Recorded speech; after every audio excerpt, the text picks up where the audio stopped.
Hello, everybody. Hello and salutations to everyone.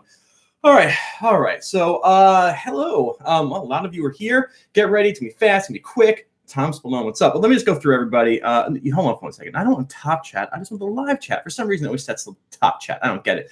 Kevin, hey, Mark, Michael, Brian, Nick, Katrina, Mark, Kevin, Fishy, Fish, Dave, Mike, Mark, Dave, Ashton. Don't fall, piece of paper. I need you. Nick, what's up? Doggy, Katrina, Michael, Dallas, Tom, Dallas again, Katrina, all these people, Dean, and hey, checking guitars. I got your video. I will be making a video about your pinky. Let's see. Hello, everyone. Hey, Barry. Hello there. Hey, Rob Wilson. All right, so we're gonna be very, very quick.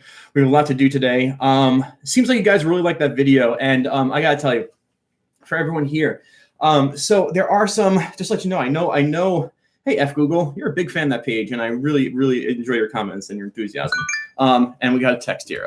Okay, so really quickly, that's a text. I gotta make a phone call, but I just want to let you know that I have the the YouTube analytics, right? Like what everybody's watching, and like I think we might talk about this. So when you take StichMethod, the analytics of everything, it's like 80% blues. Like 80% of my channel is blues traffic, and then there's 20% left, and out of that 20%. It's like 15% Grateful Dead watchers and then 5% Fish fans. And I get it. Like, I totally get it. But I love Grateful Dead, I love Fish. And you know what? I said to myself, I've got to inject some Jerry Garcia into people's lives who are just going to dismiss a video that says Jerry Garcia. So I came up with that title of 8 Simple Ways to a better solo. But the whole entire time is I wanted to get, hey, Slime Bread. I wanted to get this this groove and everything into everybody's minds. So I'm glad you all liked it, and the video is doing well, and thank you so much. I'll go over the questions, but before we do that, for everyone here, Dave Owens did a Dave Owens, you cheeky bastard. That's good, Joe. Anyone who's watching this in the replay, click on the live chat so you can see everyone I'm talking to. So about 2-3 weeks ago, I did a like an In the Mind Stitch video with a friend and an attendant of the Never Lost Live workshop. Dave Owens, and he interviewed me, and he made a contest out of it. And I'm going to call him right now because we had a little contest, and the contest was how does StichMethod kind of change your playing, and sign up for his email address. So we're going to call him live. We're going to call him live right now, and I'll contact everyone. Maybe the winner is here, but let's see. We're going to call him right now and talk to Dave, and then we'll talk to some questions, and let's see what we're doing. And let's see. Here's David on the phone. Hopefully he picks up, right? That's the thing. So, hey, there's Dave right there. Yeah. Hey, I just saw your comment. How you doing? There we go. Yeah. So, how are you, Dave? I'm doing well. Good. And can everyone? I just want to make sure, like, can everyone hear him well? I have this like technique of putting the phone like close to my. Everyone's saying, "Hey." It's so funny because everyone that's distracted Dave, who's in the comments right there. That's the guy who's on the phone. Okay, so they can hear him. All right, Dave, I don't want to hold up most of your time. First of all, I want to say thank you so much for doing that interview. I had a blast. I kind of want to do another one. I feel like we just scratched the surface of like a conversations that you and I can have together. And then thank you for your time. And so without further ado, because I know you're busy, let's talk about the winners of your handmade StichMethod pocket amplifiers and actually preamp pedals. So the 2 winners are going to get these. And let's talk about the winners. So who's the first winner we have? All right. So hey, Steve. We've got one winner from my mailing list and one from the YouTube comments. Okay. And the first one is from the mailing list, and that's Patrick Floyd 09 at Comcast.net. Patrick Floyd. Yeah, Patrick Floyd. You're going to blow up his email now. So, yeah, I just realized that probably wasn't the best way to do it. It's okay. And then so on the YouTube comments, this is probably the safer one to do. Yeah. Is John F. John F. As in Frank. John Frank, like at John F. Correct. John F. Okay. So congratulations to John F. And what was the first portion of the email or somewhat of it? Patrick Floyd. All right. So. So are you watching the comments right now? Dan just said he's. I had to stop the video to answer the phone call, so I couldn't do both at the same time. That's awesome. So I know that I think that you text me, or maybe you're going to text me the winners' names and everything, and we'll both reach out to them as best we can. And congratulations to you guys for winning the contest. Dave here built a really neat machine, and I can't wait to get your hands on it and play with it. And Dave, thank you so much for being a part of the live contest. But I'm going to go because we have a lot of phone calls to take today. All right. Well, I just wanted to add one thing. Sure. For the winners, the whole reason I started this amplifier was to try to teach people how simple guitar amplifier electronics are. Right. So for the winners, they can choose whether they want the kit and a video on how to put it all together, or if they want the fully assembled unit. Right, right. Okay, so they can get the fully assembled unit, or they can get the kit with the instructions, which is pretty cool. I think that's fantastic of you, because you are one smart dude, and sharing that knowledge is important. That's awesome. All right. Well, I'll hang up and I'll go back to the live stream and watch from there. Yeah, and stay in touch. Keep on texting. We'll go back and forth, okay? All right, sounds good. All right, take care. Bye-bye. All right, so congratulations to the winners. Let's keep going here, because we got a lot to do in a half hour, and this like live podcast now version thing is rip roaring. So I'm going to go to hello everyone. By the way, I hear all of you. Okay, hey Gloria, I hear all of you. So what I'm going to do is I'm going to go to the comments for this video, and I'm going to start going through these comments. Let's see, and again, I'm talking about the comments here of the 8 or so easy steps for better guitar. I'm going to look at the questions. And just, I'm going to answer some questions. I'm going to take some phone calls again. So let's see. Great lesson. Happy to okay, the strum pattern. Okay, so a couple things here. Oh, nice. Really. So the strum pattern, when I did it, like, let's see, like.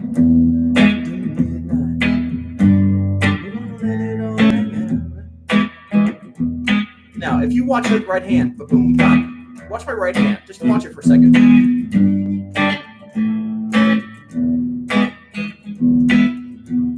So that's what I was doing, okay? And if you look at it, again, I do have a video about rhythm and guitar, and it's very, very important to realize that to be a good rhythmic player, you got to think of the rhythmic instrument, which is the drums.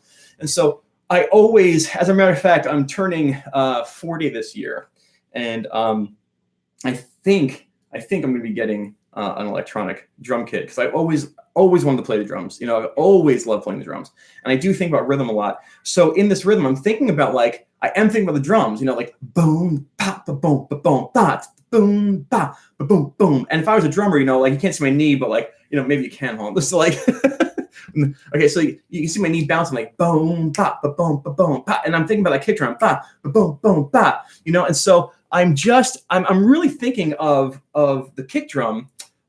And the snare and the hi-hat. So my rhythm is going to be like, again, here are the strings. The E and the A string are very kick drum oriented for me. Boom, you know, and the snare drum is like the middle. And then like cymbals and like hi-hats are like the rake. So what I'm doing is I'm thinking about the E chord, like boom, ba, boom, ba, boom, ba. And then if you play an E chord, like boom, ba, boom, ba, boom, ba, boom, ba, boom, ba. Just think about the rhythm of a drum kit, and that's how I'm going to answer that question. Hold on. Okay, so we got to keep going. Okay. Videos, clip both of mine. Thank you. I'm just going through this. Hello. Okay. Hello, Ian. Correct me if I'm wrong. Let's see. I'm playing a major scale. Oh, hold on. Okay, to play a major scale, if I find scale notes on the 6th string, I go 2 frets higher, right? And then play 1, 3, 1, 3, 1, 3. I don't know what that means, and I'm so far sorry, Magic Fingers. But if you want to email me like a clear question, I feel bad. Let's see. I'm just going through this. Great video. Yes, and by the way, I did spell rhythm wrong. I totally spelled rhythm wrong, but that was because I was typing fast. So I'm gonna leave it up there. Really great video. Can you recommend a song with simple vocal melodies? I'll think about that. I don't really have a. Hold on for your questions here. Let's see. What would you say? Okay, this is interesting. What would you say the key of the chord progression is? It's not diatonic. Okay, so it's like, that's a great question, because so the way I taught it actually was not really the super right way. I left an E on there, like, but when you listen to Jerry Garcia's version, he's.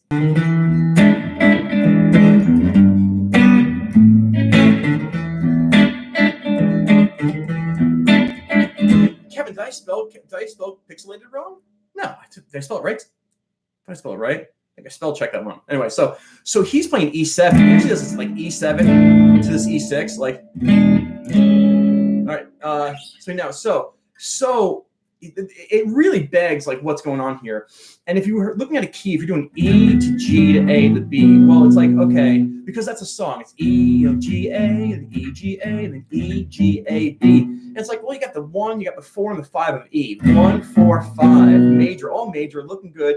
But that pesky G major shouldn't be in there. It shouldn't be nothing. But you can consider this like this outside chord. But the cool thing is why it works. This is like the Hendrix types soloing here is because it is a lower chord. It's a chord, but it's also everything's out of the pentatonic. Everything, writing and actually, if you watch my How to Jam with Confidence that we did with Sean Daniel, our lesson, we talk about taking a pentatonic and writing a chord progression from a pentatonic scale with either major or power chords. So this.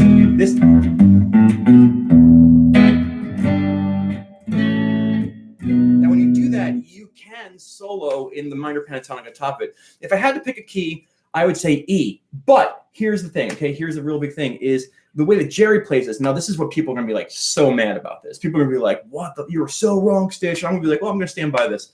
It's kind of like the chalk dust torture of fish type thing, because Jerry's playing E7. And we don't have an E7. Again, blues stuff breaks keys a lot, but like I have an E7, I have a G major and an A major. And I mean, like when I'm looking at this, like, it's like, well, G major, A major, that could be the 4 and 5 of D, and this could be a 2 played as a 7th chord, but it's like, it doesn't really matter. I like the key of E. It's a long story short. I like the key of A with a row chord and doing the blues maneuvering over the minor pentatonic. I will stop talking. No, this is a Fred guitar deadbolt. Thing's awesome. I polished it up for the video because it is awesome. But let us keep going and make some more phone calls. Okay, hold on for 1 second. It is the Fred deadbolt. So I would say E with a row chord. Great lesson. So simple. Yes, I needed to get a new microphone, and I bought one, but it's not looking good. I don't like the way it sounds, so I have to return that. I'm having a problem. I'm just trying to look at other questions, and then I'm going to make another phone call. I'll make a quick phone call, and then I'm going to address the questions to you guys because I know you're all here, and I want to address you all. But I think it's all the questions. If I missed it, I'm going fast. There's a lot of comments here. Okay, it is time now for one quick phone call, then answering questions, and then the last phone call. So let's do this really quickly here. Let's do this. Contacts. Okay, so the next person I'm going to call is not a person at random. Okay, I'm going to call him right now, and I'll explain who he is. Let's see if he's here. Okay, so this is not at random. I could show you some blues song in a little bit. Okay, let's see. Give me 1 second. Let's see if he's picking up. Hey, Ian. Hey, Mike. Mike, how are you? Good, man. Good. You are live on the Stitch Method Live podcast. How do you feel? Cool. All right. So I'm just gonna make sure that everyone watching here can hear you. Now, go ahead and say hello again one more time, Mike, and then we'll get down to it. Hello, Ian.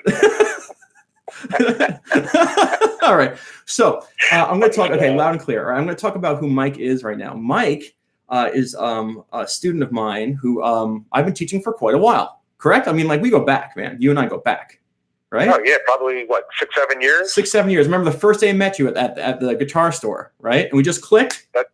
Oh, yeah. And that was right it. Away. And Mike here has always been interested in the blues. And we went from like kind of just like learning about the guitar to getting the soloing and rhythm and everything. And then last Monday, Mike was sitting right here in the studio. And actually 2 Mondays ago, we started this journey of After Midnight. We started with the rhythm and stuff. And Mike here, Mike, I'm gonna let them know you're a snowbird, right? So he goes up he goes up north for the summer. And so he reminded me he didn't have a lot of time left here. And I was like, oh man, we're having so much fun.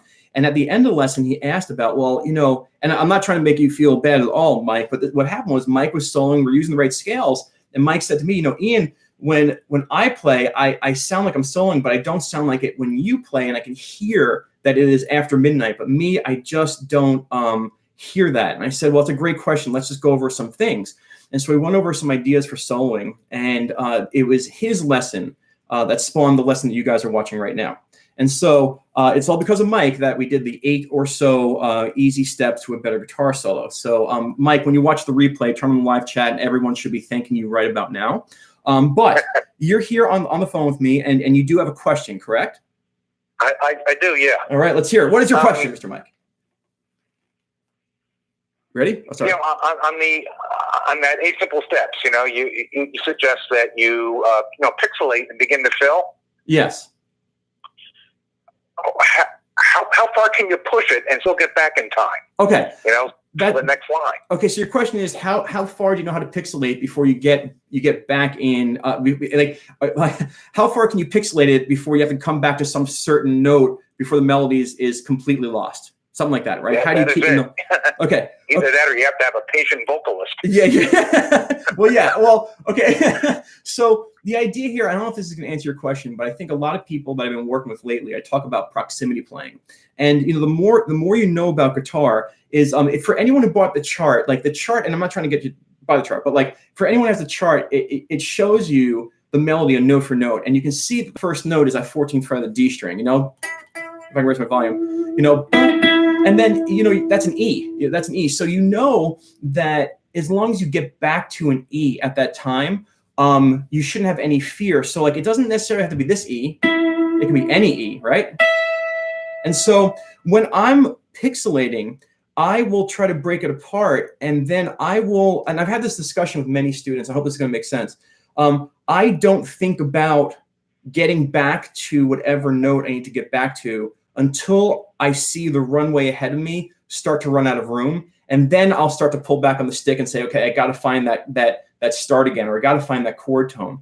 And then what will happen is, and this is about physical practice, I will usually do a little quick run, like, a little hop, skip, and a jump back to my note. So this creates this kind of like fearless attitude where you can kind of push your pixelation. I'll give you an example. You can really push it, and when you realize you have to get back to a chord, you can stop and kind of backtrack in your direction and pull it back. Now, I hope this is kind of making sense, but let me see if I can kind of give you an example, okay? So it's going to be hard for you to hear me talk and everything with the amp. So what I'm going to do is right off the bat, I'm going to start pixelating, and you're going to see me and hear me get higher on the fretboard, and then I'm going to come right back like down to the note, okay? Does that make sense?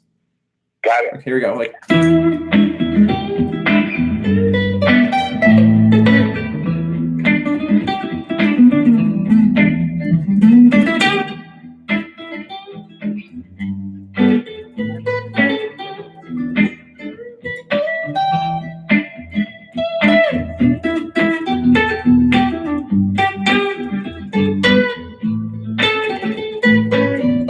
Listen to this, okay? I'm going to start off like pixelate and hit that E right at the right moment. It's all about knowing where to take off or where the next phrase comes in on.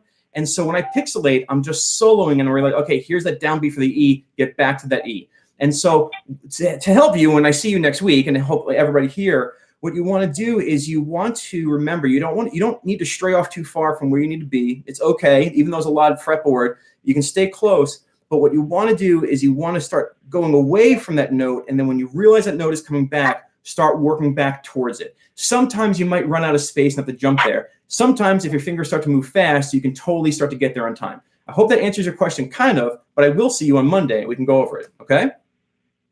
Good deal, man. Thanks. Thanks for your time. No problem, Mike. Have a great day. All right, see you Monday. Absolutely. Bye-bye.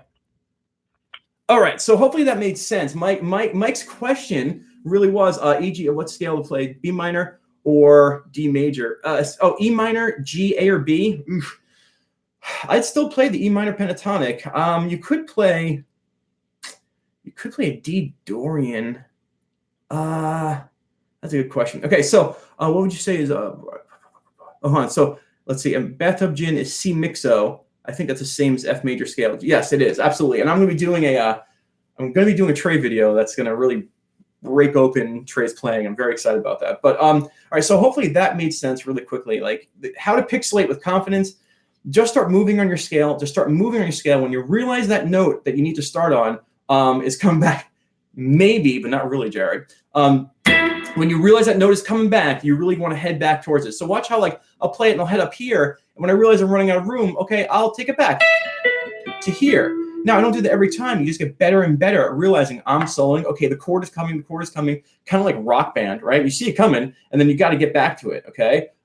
So I have a how to solo over theme and video, really old, like how to solo over it. But I'll play it one time, listen for that, all right? And so let's see, let's see if we can do this. Let's just see if we can hear the pixelation where I'll show you blatantly, like I'm always going to be trying to get back to this note, okay? So...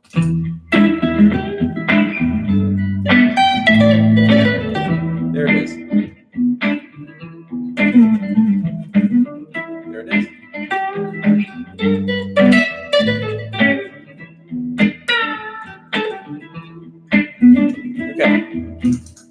So know where you need to go. All right. So let's just see what time it is. What time is it? Oh my God, we're picking. All right. So we're gonna do one more phone call. And and then I'll sit and answer all of your questions. Thank you all for being here. But this person here, and again, somebody said, it doesn't sound staged at all. These aren't staged. I tell the people I'm going to call you today. All right, they know I'm going to call them. I'm not going to bum rush people and sit there and wait on the phone and be like, "Are they there?" Live. I'm not going to do that. So here's my last and final phone call. I got to go to Facebook Messenger actually for this one. And this person here messaged me and wanted to go live, and I know them quite well. And again, I will be doing some randoms, but the random ones I still going to reach out to them. And so here we go. And so we're going to do this, and we're going to call. And everyone, let's see if we can do this. Let's get this person on the line here. I know that they're waiting. All right, so let's just do this. Just joined. What are we looking at? Hey, Kevin, how are you? Good. How are you? Fantastic. All right, we're just going to do a quick sound check. Man, Facebook Messenger is clear can be. This is a good connection. All right. So now, here we go. Here we have Kevin. Now, Kevin, this is a very special phone call. Kevin, I'm going to give you a little background to everyone, okay? Kevin was an early fan of StichMethod. Oh, there's a buzz? Oh, wait, is there really a buzz? Sorry, lots of feedback? Okay, hold on. What happened here? Let's see. You still there, Kevin?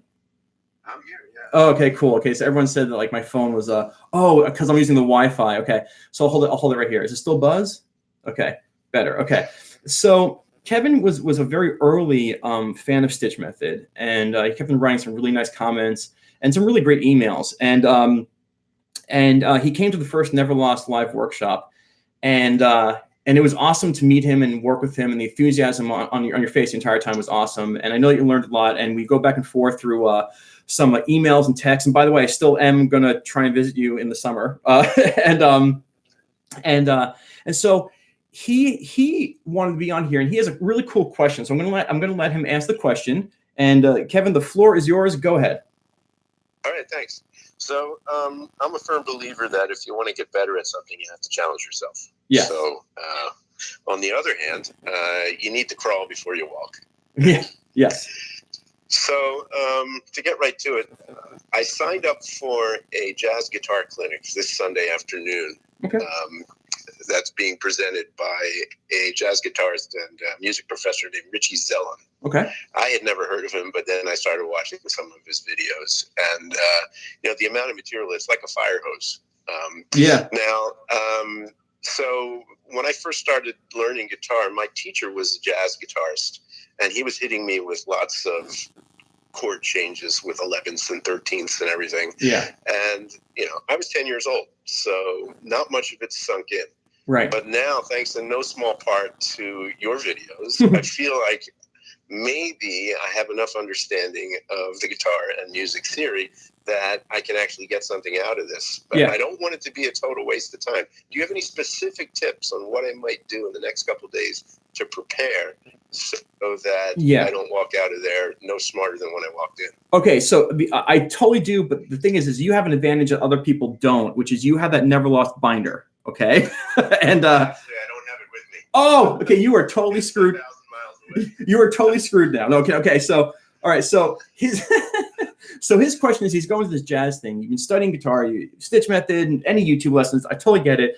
And you don't want to feel overwhelmed. You want to have some prerequisite knowledge to go in there and do some jazz stuff. Okay, so really quickly, the most important thing you have to realize, and everyone here too, is chord extensions are numbers extended off of a triad, right? And you have a major chord, and then you have a major seventh, a major 9, a major 11. You can have all these major chords, and you have these dominant chords, right, which are 7ths and 9ths and 11ths and 13s. And then you have your minors, minor 7th, minor 9, minor 13, minor 11, all this stuff, and it gets really intimidating. But the most important piece of the puzzle, Kevin, is to realize what that core chord is, okay? And this makes sense so far. So say they want you to play an A13, right? Now, the thing is when you have a chord name, I want to make sure you know this. When you have a chord name followed by a number, it's a dominant chord, all right?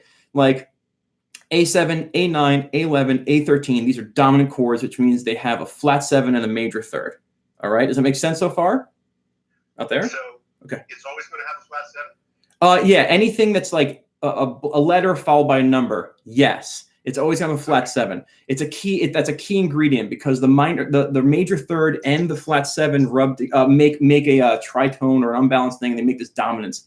Now, if they say A major 11, well, that's sitting on an A major chord. Okay. If they say A minor 11, it means that it's sitting on an A minor chord. Does that make sense so far?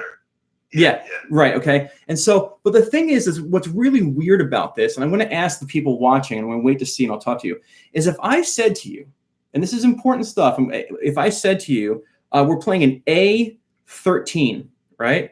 When in doubt, just play the minor pentatonic, someone said, and I find that to be actually quite true and funny. But if somebody said, hey, we're playing an A13, the question is, what's the most important note in that entire chord? And so I'll wait for you to answer. I'm going to talk to you a little bit more, Kevin. But does anybody here who's watching live, if somebody says, hey, we're playing an A13 chord, hey, Chris, what's the most important piece of that chord? And so I got Scott Bernstein, my friend. He says A, but I'm going to disagree. Now, I know you're probably like, well, Ian, you're wrong. Everybody's saying A. Everybody's saying A. Doggy's got it right. Doggy's right there. The 13th. It's the last number out of your mouth because these are extensions. And so an A13, remember, if you want to find out what interval anything over like an octave is, you subtract 7. Yeah, subtract 7. So it's the 6th, right? And it's like, okay, because you don't need that chord. All you need is an A major chord, but for some reason the composer put in that 13th chord. And so that 6, or that 13th. Yeah, it adds a different texture to the sound. That is the note that the melody of the song is dependent on. Guaranteed. Okay, so when you're looking at chord extensions, you want to know what the last form of your like the last number of your chord is: A11, A7, A9. You want to target that note.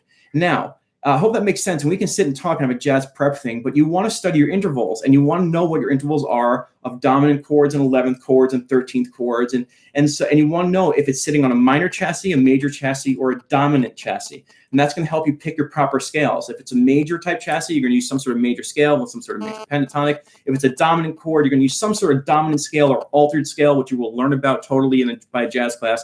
And a minor chord or a minor extension is going to be a minor scale. Now, the progressions you want to, the progressions that you want to, I'm not overthinking. Trust me, this is jazz, man. You want to just study your 2-5-1s in every key. 2-5-1 is the heart of jazz, right? And so, start with. But what you want to do is start with just your triads: B minor, or is actually A minor, D7, G major, and then then A minor 7. D7, G major 7, A minor 9, D9, G major 9, and build your chords off of that. Does that make sense? Yeah, it does. All right. Well, listen, I got to go, unfortunately, but I'm going to talk to everyone, answer questions now, and everybody's going to start arguing. Everyone's going to start arguing about jazz theory, which I really don't teach a lot of jazz theory, but you and I will talk about after the course. Okay? All right. Sounds good. Rock and roll. Bye. All right, guys. Okay. The 13 relationship to the root. Root is home. Most probably the 13 adds flavor and context, but secondary. I disagree. But you and I are going to form a band, and we'll play just 13 chords, and it's okay. All right. So that's the live stuff. And now let's answer your questions. I'm here to answer your questions. So what kind of questions do we have? If you asked a question earlier, trust me, I missed it because I had to get this all done here. So the key to jazz is the solo. Scott, yes, okay. Is in your divided scale lesson, the jam switches keys. Some stay in the same key. Why one versus the other? Oh, it all depends on who wrote it. It's very easy to change keys. I mean, there are maybe hundreds and hundreds of thousands of songs that change keys, maybe millions, but it's not a hard concept. Sorry, maybe this is odd. It's all about the chord composition, and that lead instrument is following the chord composition. And so it's what the composer hears. Trey, who's one of my favorite guitar players, he was a classic. He's trained in so many different types of compositions, classical and jazz and everything. And, there are certain ways to move in all these. And so it's not odd. And he's such a great songwriter for him to write a song and hum a note and drag that thing into a totally different key. And so very funny, fishy fish. Let's see. Do you do online lessons one-on-one? Yes, you can email me, but I have a huge waiting list. And it's a StichMethod@gmail.com. And I can put you on it, but it's absolutely huge, and I feel bad saying that. What brand of electric guitar strings would you recommend? I recommend 2 kinds. Number one, I really do like, if you like coated strings, I like the Ernie Ball Paradigms. I think they're great. For some reason, I like the tone that they give me out of all my pickups. They kind of like get me right here. And if you don't like coated strings, I would just go with Diodario. I grew up next to them. Scott B, we grew up next to Diodario. And they've always been consistent in my life. And I just developed a feel for them. So Diodario. No, I did not get to shake Bob Weir's hand, although I did try. But I was like the fifth row, and Paige from Fish came out. And so that concert was amazing because it was the drummer from Primus, Bob Watts, on bass. He was awesome. Bob Weir and then Paige. So I was very, very excited. All right, keep the questions coming. I will sit and do this live for another about 5 or so minutes and answer your questions, and then get back to doing whatever I need to do for tonight. Let's see. Any other questions? I can scroll through. Okay. If you're soloing over a D major 7th chord, for example, do you still use the D major scale and just add the 7th? Yeah, I mean, well, yes. I mean, you can do many things. You do D major pentatonic, but the major 7th, no, Tyler, if you watch I have a video of Eyes of the World by Grateful Dead. And, it comes in on an E major 7. And like, what does Jerry Garcia do? He plays an E major scale and he plays that major 7th because it's the E major, it's this major 7th. It's that note that needs to be celebrated. And so, wait, you met someone today who was at the show and hung out with him back. Oh, God damn it. All right. Are you attending any Fish shows this summer? I'm going to try to. My summer plans just totally changed. So I'm going to try to. I'm definitely going to head to the Locken Festival in August. Definitely do that. Sorry, my kids are. And did you take the full scale out of the Never Lost PDF, or those? Did you take the full scale out of the Never Lost PDF? What do you mean? Like that Never Lost PDF was just the pentatonic. I do have a major scale kind of Never Lost thing. If you just type in major Never Lost, you'll see it. Not major Never Lost pentatonic, major diatonic. No question. Just thanks. Really enjoy the Udemy courses with you. Oh, nice. And Sean, I'm getting old too, 50 this year. Thanks, bud. You got me stealing from Clapton again. Nice. It's always fun to steal from Clapton. And yeah, that's awesome. Well, thank you, Dave. I appreciate that. Any other questions before we get going? So if you were playing a D major 7th chord, I can do this for you. I have a guitar in my hand. I should kind of do that, right? So like if I was just playing a D major 7th chord, just like I would just, here's your major 7th.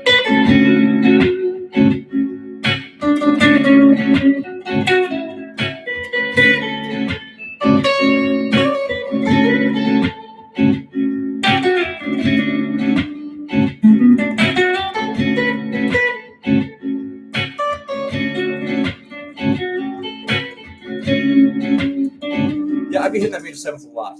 I'd totally be hitting the 7th a lot. So yeah, is that a custom guitar? Yes, this is a Fred Instruments deadbolt in the style of a Jerry Garcia guitar. Stitch is a best teacher on YouTube, hands down. Thank you. He's changed my playing life. That's nice. Damn, I'm late. Hello, everyone. Yeah, Ian, we're going. So everybody say goodbye to Ian because we got to leave. Could you please play? Oh, I haven't played Waste. Oh my God, it's such a long time. I haven't played I forgot how to play it. And it's funny because Scott Bernstein right here knows every Fish song. No, is it? I forgot to play Waste. I totally haven't played that, but I'll probably learn it for you and play it on my acoustic guitar. But isn't it like, hold on. Don't wanna be an actor. Yeah, oh, that's it. Don't wanna be an actor. Something like that. Yeah. Okay. I totally forgot to play it. But anyway, yeah, Scott's gonna flip. He's gonna flip his desk. Like, what? But anyway, I haven't played Waste in many, many, many years. So any last questions that are quick? I gotta get running. But thank you so much for being here. This is a long episode, and I'm talking fast. I'm not gonna play Althea. No offense, because that's a long jam. But I'll probably play it with one of my students, and I'll maybe record it. But that's gonna take. You don't want me to sit and make a loop and play for 4 seconds and go. Love you, man. Learned a hell of a lot. Thank you. All right. So I guess everyone's saying thank you. So I will say thank you. I'll say bye-bye. Thank you all for being here. Again, if you want to be live on StichMethod Live Podcast, join Facebook. Go to the StichMethod Jammers. Join the Jammers. And then in the Facebook Messenger page, just message me. Like, yo, Stitch, I want to be on the show. And I'll say, oh, okay, what kind of question you got? And then you'll say this, and I'll say, all right, I'll call you. And then you go, cool. All right, so thank you so much, guys. Have a beautiful night. I'll make a video, but I got to close the registration for Never Lost Live workshop in like 5 days. So if you are on the fence or just heard of it, you can go to StichMethod.com and look at it. But I got to close the registration because like the hotel like needs all the information for like catering, hotel rooms and stuff. And I'm like, business, whatever. So anyway, all right, guys, have a beautiful, beautiful night. Thank you again for being here. Rock and roll. Bye.